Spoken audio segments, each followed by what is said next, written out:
Hello everyone, welcome to my channel. I hope everyone is having a wonderful day before starting the video. Tash, I can still see you standing in front of the rim, hands shaking, eyes wide. You were just a kid trying to prove yourself. And yet, right there, with nothing but the sound of your heartbeat, you paused. You looked up. You remembered. Stand tall. Head high. Keep your chin up. Walk with pride.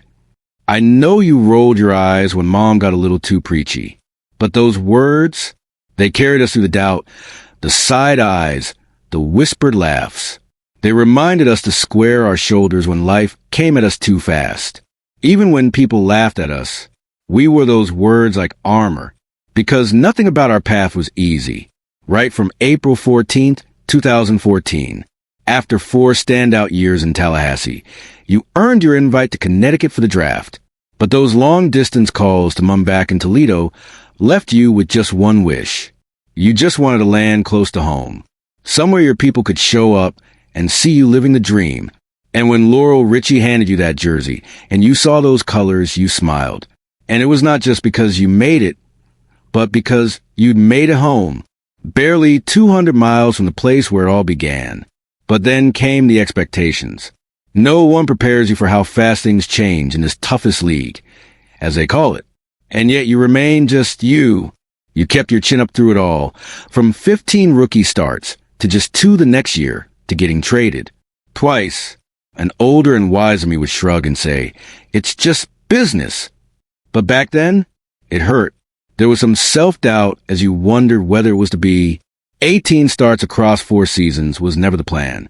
I remember people laughing at me, harassing me on social media, telling me I was washed up and not good enough to win anything. You might think you're better off without any of it. Bad idea. When I look back now, I'm grateful you didn't force anything. That takes courage. You didn't fake readiness or pretend to be someone you hadn't grown into yet. You stayed quiet. You didn't complain. You just put your head down and worked. That's how we were raised, and you carried it with grace.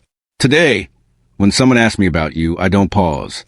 I say, strength and patience are her middle name. The way you held it together still brings me to tears. Playing in the W was no joke. It tested you. But the overseas years, every long flight, every foreign locker room, every lonely night, they tested your soul and made you tougher, wiser, softer in the right places. You miss birthdays. You miss holidays. You miss the smell of home cooking that only your people get right. And still, you kept showing up even when your heart felt 1,000 miles behind.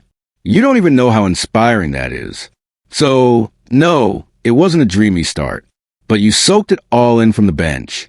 Quietly, patiently, until you realized that fresh start in Seattle probably saved you. You would admit it then, but it gave you exactly what you needed.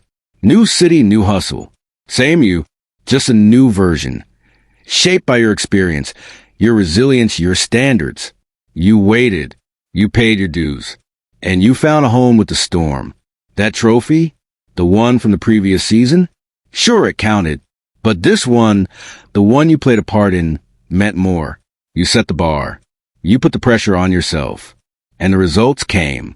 And finally, after years of holding the selfless title close, you finally listened to your heart. Okay, maybe to the love of your life.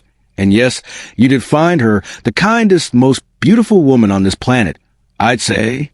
But you chose you. For once. Fully and loudly.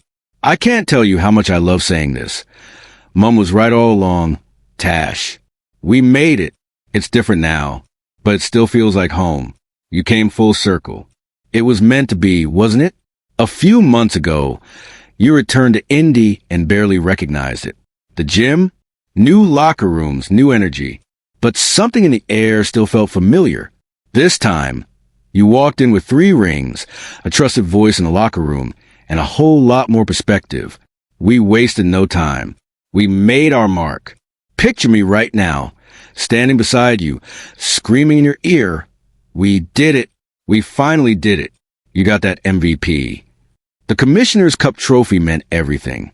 But what mattered more was what you had to become to get there. A leader, a believer. Mom was right. Tash, Always be the leader, never the follower. You held on to that. You made sure your story looked like no one else's. So now, when little girls watch you and say, I want to be like her, you smile because you know the truth. They don't have to be you. They just have to believe like you did. Believe it's possible to chase their dreams with the right people around them, with God at the center, and with a chin that never drops. And you know what? I can't wait to walk you through what's next, because we're not done. Not even close. We're still learning, still growing, still chasing that next ring. All I can say looking back is, you did good, kid. I'm proud of you. I hope you are, too. With all my heart, Natasha Howard, Commissioner's Cup MVP. P.S. You'll have so much fun in so many memorable games. You'll happily trudge through the hardships all over again. Thank you for watching. Please don't forget to hit the subscribe button, like and share. Till next time,